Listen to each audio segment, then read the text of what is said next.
Limiter le réchauffement de la planète à 2 degrés, voire 1,5 degré, est un défi planétaire pour protéger les populations et préserver nos écosystèmes. Limiter le réchauffement est aussi essentiel pour préserver le cœur même de notre machine climatique, l'océan. Il est le maître de la régulation du climat. Il répartit la chaleur sur notre planète, en absorbe une très grande quantité, si bien qu'il atténue considérablement le réchauffement de l'atmosphère dû à l'effet de serre. Il produit 50% de notre oxygène et stocke jusqu'à 30% du dioxyde de carbone que nous émettons. Rappelez-vous, une respiration sur 2 nous vient de l'océan.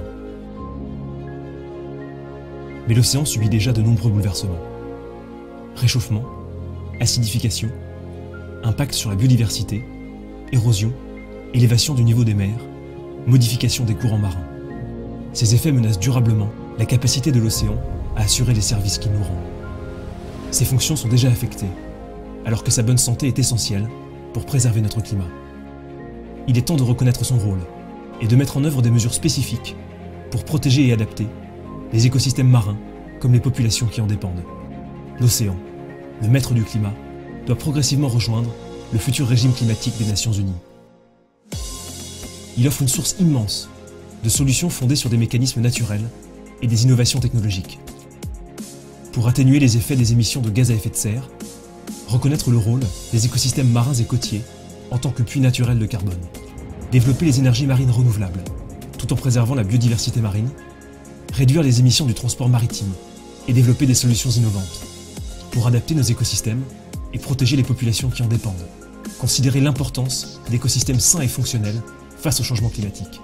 Accélérer la mise en place d'un réseau cohérent d'aires marines protégées. Soutenir en priorité l'adaptation des régions les plus vulnérables. Renforcer les capacités et le transfert de technologies pour mieux prévoir l'évolution des relations entre l'océan et le climat. Renforcer la recherche scientifique internationale océan-climat et obtenir un rapport spécial du GIEC sur l'océan. Pour que le fonds vert comporte des lignes bleues. Dédier une partie du fonds vert aux projets marins et côtiers. Adopter des politiques volontaristes et mettre en œuvre des mesures spécifiques dédiées à l'océan d'ici 2020 est possible.